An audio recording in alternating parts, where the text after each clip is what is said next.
प्यारे साथियों नमस्कार, कैसे हो आप सभी। मेरा नाम विनोद कुमार शाक्य, स्वागत है आपका अपने YouTube चैनल विनोद कुमार शाक्य के चैनल पर। आप सभी प्यारे दोस्तों का स्वागत है।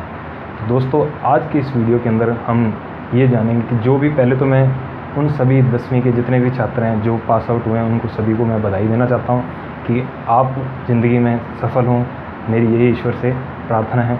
तो अब यहाँ पर बात आती है कि 10वीं जब आप उत्तीर्ण कर लेते हो यानी पास कर लेते हो, उसके बाद आपके सामने एक ये समस्या आती है कि 10वीं तो हमने पास कर ली, लेकिन 10वीं के बाद अब हम विषयों का कैसे चुनाव करें। तो आज की इस वीडियो के अंदर मैं आपको ये बताना चाहता हूँ कि 10वीं के बाद आप कौन से संकाय का चुनाव कर सकते हैं, किस प्रकार से उसमें आपने अध्ययन करना है, कौन कौन से आपके विषय होंगे। तो इसके बारे में आज की कक्षा के अंदर हम बात करते हैं। तो चलते हैं इसके अंदर हम। तो सबसे पहले देखो, आपने 10वीं कक्षा क्या की है, उत्तीर्ण की है, ठीक है।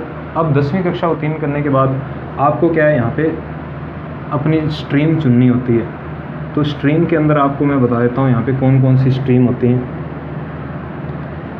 तो सबसे पहले हम बात कर लेते हैं यहाँ पे कौन सी स्ट्रीम होती है, आर्ट्स। उसके बाद दूसरी हम बात कर लेते हैं यहाँ पे कौन सी होती है, कॉमर्स। तीसरी स्ट्रीम होती है यहाँ पे साइंस। आर्ट्स यानी कि कला वर्ग, कॉमर्स यानी कि वाणिज्य वर्ग और साइंस यानी कि विज्ञान वर्ग। अब देखो बात आती है साइंस के अंदर आपका इसके अंतर्गत 2-3 प्रकार आ जाते हैं। जैसे साइंस को हम 2-3 प्रकार में कैसे बांट सकते हैं। जैसे यहाँ पे आपका आ जाता है एक तो नॉन मेडिकल साइंस यानी नॉन मेडिकल साइंस आ जाती है आपकी। उसके बाद आ जाती है आपकी मेडिकल साइंस। और तीसरा आपका आ जाता है एक एग्रीकल्चर साइंस, जिसको हम कृषि विज्ञान बोलते हैं। Non medical science, medical science और एग्रीकल्चर, यानी ये क्या होते हैं, साइंस के ही 3 डिपार्टमेंट होते हैं। अब यहाँ पर बात आती है कि मैं आपको आज की इस वीडियो के अंदर क्या चीज़ बताने जा रहा हूँ। तो मैं आपको, जैसे कि मैं आपको थोड़ा सा अपना परिचय बता दूँ कि मैं कॉमर्स का शिक्षक हूँ यानी कॉमर्स का टीचर हूँ। तो आपको मैं कॉमर्स के बारे में पूरा डिटेल से बताऊँगा कि कॉमर्स सब्जेक्ट आपने किस प्रकार से चुनना है, किस प्रकार से आगे आपने स्टडी करनी है। तो इसके बारे में आज की कक्षा के अंदर हम बात करेंगे। तो अब हम बात करते हैं कॉमर्स के बारे में।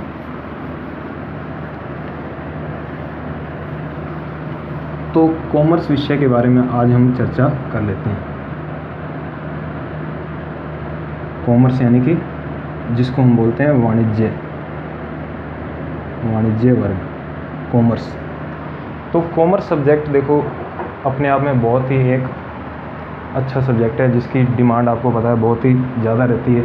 वैसे तो ये कॉमर्स सब्जेक्ट जो है वो मैनेजमेंट से संबंधित होता है, यानी कि जिसके अंदर क्या किया जाता है, मैनेजमेंट का काम किया जाता है, प्रबंध का कार्य किया जाता है।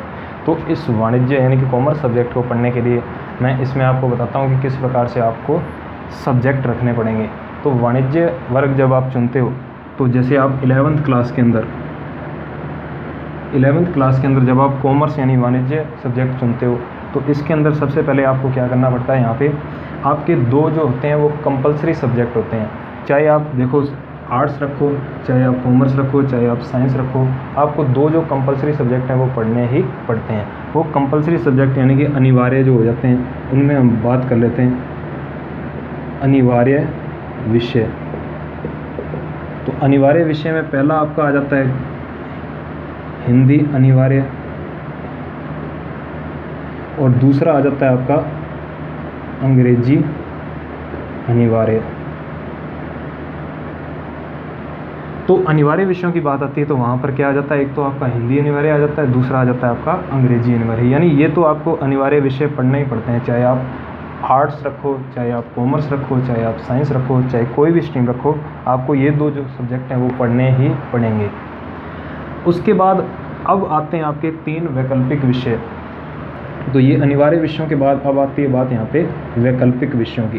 तो अब हम बात कर लेते हैं यहाँ पे वैकल्पिक विषय कौन कौन से होते हैं। तो वैकल्पिक विषयों के अंदर हम यहाँ पे चर्चा कर लेते हैं। तो वैकल्पिक विषयों के अंदर देखो, अब कॉमर्स जो है, यानी कि अब जब आप कॉमर्स रखते हो, यानी कॉमर्स सब्जेक्ट रखते हो, तो 2 पेपर जो हैं आपको, यानी 2 सब्जेक्ट हैं वो आपको अच्छे से पढ़ने ही पड़ेंगे। उनमें आप कोई भी परिवर्तन नहीं कर सकते, यानी कि उनकी जगह आप दूसरे सब्जेक्ट नहीं रख सकते। जिसमें पहला आपका आता है कौन सा, लेखाशास्त्र। लेखाशास्त्र जिसको बोलते हैं अकाउंटेंसी, लेखाशास्त्र यानी अकाउंटेंसी। दूसरा आता है इसके अंदर व्यवसाय अध्ययन, यानी कि जिसको बोलते हैं बिजनेस स्टडी, व्यवसाय अध्ययन। और तीसरा आता है यहाँ पे आपका अर्थशास्त्र, उसके बाद कंप्यूटर या गणित। तो आप अपनी इच्छा अनुसार कोई भी इनमें से सब्जेक्ट रख सकते हैं, अर्थशास्त्र, कंप्यूटर या गणित। वैसे तो जो कॉमर्स के स्टूडेंट होते हैं वो लगभग क्या रखते हैं, आपको पता होगा, अर्थशास्त्र विषय का चुनाव करते हैं, यानी इकोनॉमिक्स सब्जेक्ट रखते हैं, क्योंकि इकोनॉमिक्स जो सब्जेक्ट होता है वो कॉमर्स से रिलेटेड होता है। यानी कि इससे क्या है कि कॉमर्स से अर्थशास्त्र सब्जेक्ट रिलेटेड होता है, जिसका लाभ अकाउंटेंसी और बिजनेस स्टडी यानी कि लेखाशास्त्र और व्यवसाय अध्ययन के विषय में भी आपको मिलता है। अब यहाँ पे बात आती है कि अकाउंटेंसी के अंदर क्या कुछ हमें पढ़ना होता है। तो अकाउंटेंसी के अंदर आपने देखा होगा, जैसे जो भी अकाउंटिंग के कार्य होते हैं, लेखांकन के कार्य होते हैं, वो सारे किसके अंतर्गत, लेखाशास्त्र के अंतर्गत किए जाते हैं। जैसे किस प्रकार से आपने खाता बही बनानी है, किस प्रकार से आपने बिलों की कटौती करनी है, किस प्रकार से बैंक के अंदर आपने लेन देन करना है, कैश से संबंधित, ठीक है, चेक से संबंधित जो भी है लेन देन, वो सारे किसके अंदर आ जाएंगे, आपके अकाउंटेंसी सब्जेक्ट के अंतर्गत आ जाएंगे। उसके बाद व्यवसाय अध्ययन जो सब्जेक्ट होता है, यानी बिजनेस स्टडी सब्जेक्ट के अंदर आप पढ़ोगे कि व्यवसाय, एक कोई भी उद्योग है, कोई भी व्यवसाय है, कोई भी कारोबार है, उसको किस प्रकार से चलाया जाएगा, किस प्रकार से उसमें मैनेजमेंट का कार्य किया जाएगा। तो वो सारा आप किस में पढ़ोगे, यहाँ पे व्यवसाय अध्ययन सब्जेक्ट के अंतर्गत पढ़ोगे। उसके बाद आता है हमारा यहाँ पे लास्ट जो है, तो मैं आपको अर्थशास्त्र के बारे में बता देता हूँ कि अर्थशास्त्र के अंदर हमारी जो अर्थव्यवस्था है वो किस प्रकार से चल रही है, हमारी राष्ट्रीय आय कैसी है, सकल घरेलू उत्पाद कैसा है, सकल राष्ट्रीय उत्पाद कैसा है, हमारे देश की जो अर्थव्यवस्था है वो दूसरे देशों से किस प्रकार से कम हो रही है या ज़्यादा हो रही है, जो हमारी जो अर्थशास्त्र की नीतियां हैं वो किस प्रकार से बनाई जा रही हैं, वो सारा आप अध्ययन किस में करोगे, आप अर्थशास्त्र के अंतर्गत, इस विषय के अंतर्गत आप अध्ययन करोगे। तो यानी कि ये आपको 3 सब्जेक्ट जो हैं वो पढ़ने पड़ेंगे, किसके अंदर, कॉमर्स के अंदर। 2 सब्जेक्ट मैं पहले आपको बता चुका हूँ कौन कौन से, एक तो हिंदी अनिवार्य और दूसरा अंग्रेजी अनिवार्य। अब ये जो सब्जेक्ट होते हैं ये आपको 11th क्लास में भी पढ़ने पड़ते हैं। 11th के बाद आपको यहाँ पे 12th क्लास के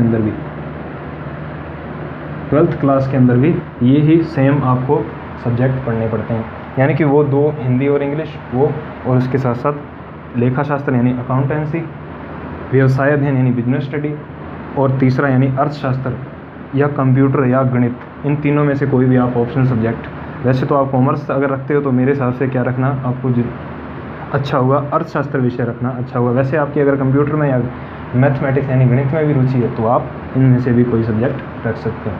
तो उम्मीद है इस वीडियो के अंदर आपको जो भी जानकारी दी गई है, जितने भी जो कक्षा 10 के जो विद्यार्थी हैं जो पास आउट हुए हैं वो अब 11वीं कक्षा के अंतर्गत आना चाहते हैं, यानी कॉमर्स सब्जेक्ट रखना चाहते हैं, तो मेरे द्वारा ये सारी जानकारी आपको दी गई है।